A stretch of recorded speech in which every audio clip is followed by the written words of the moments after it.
Bujang Awang Tabuang. Kisah dari Provinsi Bengkulu. Pada suatu waktu, ada seorang pemuda yang hidup di hutan berteman dengan seekor harimau dan kera. Pemuda tersebut bernama Bujang Awang Tabuang. Kisah tentang seorang pemuda dan 2 ekor hewan sahabatnya ini merupakan cerita rakyat yang berasal dari Provinsi Bengkulu. Cerita rakyat ini masih dikenal hingga sekarang dan diceritakan secara turun-temurun oleh masyarakat di Provinsi Bengkulu. Tersebutlah sebuah kerajaan yang dipimpin oleh Raja Keramo Kartu Agung dan permaisurinya Putri Rimas. Setelah beberapa tahun menikah, Putri Rimas belum ada tanda-tanda akan memiliki anak. Akhirnya, beberapa kerabat keluarga istana mengadakan pertemuan dengan Raja Keramo Kartu Agung tanpa sepengetahuan Putri Rimas. Para kerabat istana sangat khawatir Raja Keramo Ratu Agung tidak memiliki keturunan untuk melanjutkan tahta. Hasil pertemuan itu memutuskan untuk mengasingkan Putri Rimas dari istana agar Raja Keramo Ratu Agung bisa menikah lagi. Dengan berat hati dan kesedihan yang amat sangat, Putri Rimas pun berjalan meninggalkan istana dan kedudukannya sebagai permaisuri dicabut. Hingga akhirnya Putri Rimas berada di tengah hutan yang sangat lebat. Ketika sedang merenungi dirinya yang terdampar di tengah hutan lebat, Putri Rimas pun dikejutkan dengan kedatangan 2 ekor hewan. Apakah nasibku yang sudah terbuang dari istana ini akan berakhir sebagai makanan hewan? Tuan Putri, jangan khawatir. Kami datang untuk menjagamu di hutan ini. Kamu bisa bicara? Sejak kapan harimau bisa bicara? Jangan terkejut, Tuan Putri. Kami datang untuk membantu. Hutan ini sangat berbahaya bagi Tuan Putri jika tidak ada yang menemani. Sebenarnya, siapakah kalian berdua? Kami adalah utusan para dewata untuk mengawal Tuan Putri. Ya, benar Tuan Putri. Apakah Tuan Putri tidak mengetahui kalau sekarang sedang mengandung? Apa? Benarkah aku sedang hamil? Benar sekali. Tuan Putri sudah mengandung sejak meninggalkan istana.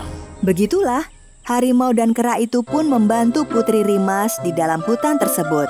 Kedua hewan itu juga membuatkan sebuah gubuk sebagai tempat berteduh bagi Putri Rimas.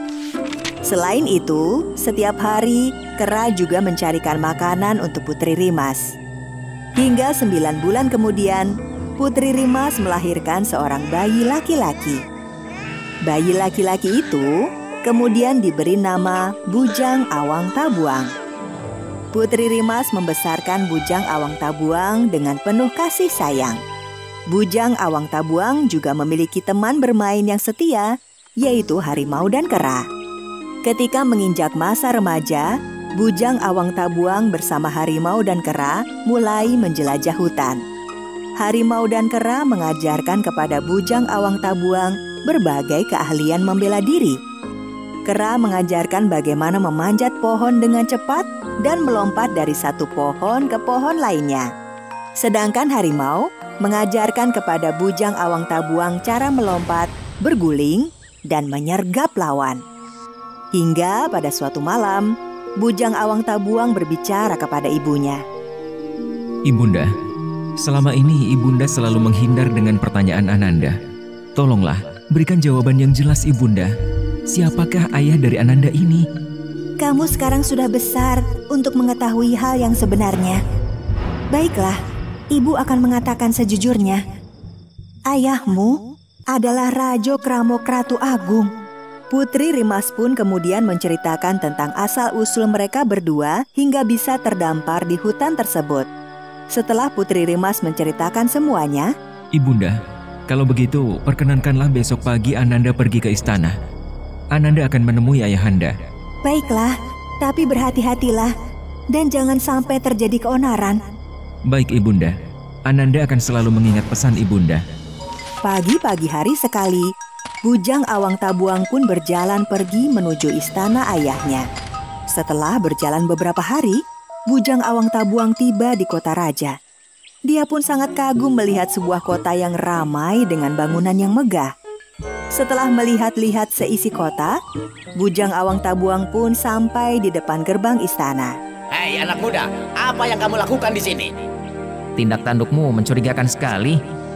Aku ingin menemui Raja Kramokratu Agung. Hei, kau pikir menemui seorang raja bisa semudah itu? Pergilah, jangan bermimpi bisa menemui raja. Para pengawal gerbang istana itu pun terkejut bukan kepalang.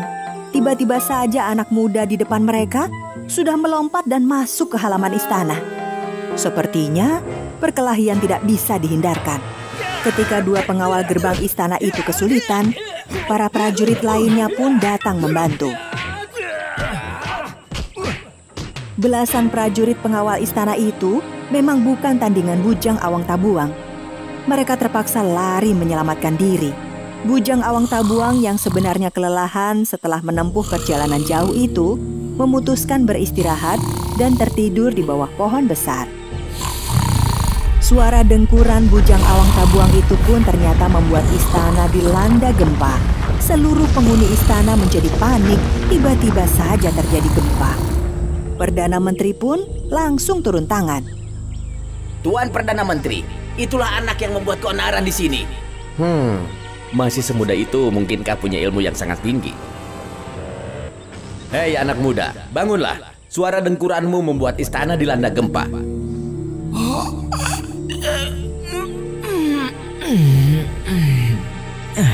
Siapa engkau? Aku Perdana Menteri, dan aku memerintahkanmu segera menyingkir dari sini. Aku akan menyingkir setelah bertemu dengan Raja Kramokratu Agung. Tidak semudah itu. Tapi Bujang Awang Tabuang sepertinya mengacuhkan keberadaan Perdana Menteri di depannya. Dengan langkah pasti, dia berjalan memasuki istana. Melihat tingkah anak muda di depannya yang dianggapnya kurang ajar, Perdana Menteri tanpa menunggu lama langsung menyerangnya. Dan perkelahian sengit pun kembali terjadi.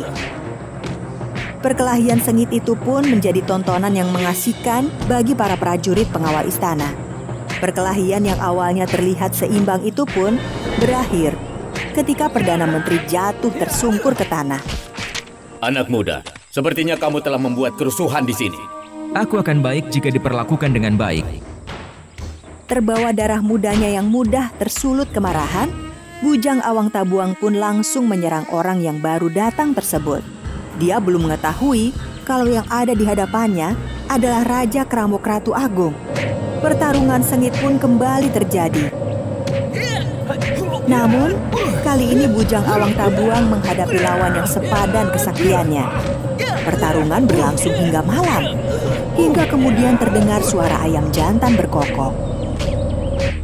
Sungguh, di usia yang sangat muda, kamu sudah memiliki ilmu yang sangat tinggi. Bolehkah aku mengenal siapa namamu? Namaku Bujang Awang Tabuang. Dan apa tujuanmu datang ke sini? Aku ingin bertemu dengan Raja Kramokratu Agung. Kamu sudah bertemu dengan orang yang kamu cari. Ada urusan apa kamu mencariku? Bujang Awang Tabuang pun terkejut. Tidak disangka-sangka, orang di hadapannya adalah ayahnya sendiri. Kalau begitu, Yang Mulia, perkenankanlah hamba menceritakan sebuah kisah. Ceritakanlah kisah itu.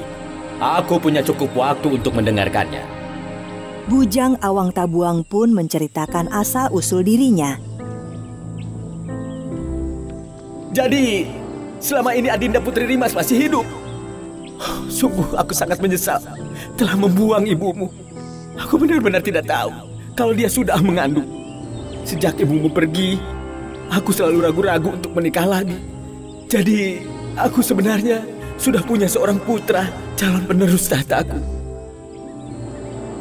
Tanpa membuang waktu, Raja Kramokratu Agung langsung mengajak Bujang Awang Tabuang menjemput Putri Rimas. Pertemuan yang mengharukan setelah belasan tahun mereka berpisah tanpa tahu kabar masing-masing. Mereka pun kembali ke istana. Putri Rimas pun kembali memperoleh kedudukannya sebagai permaisuri dan Bujang Awang Tabuang langsung diangkat sebagai putra mahkota. Sedangkan harimau dan kera yang telah menolong Putri Rimas pun diajak serta ke istana.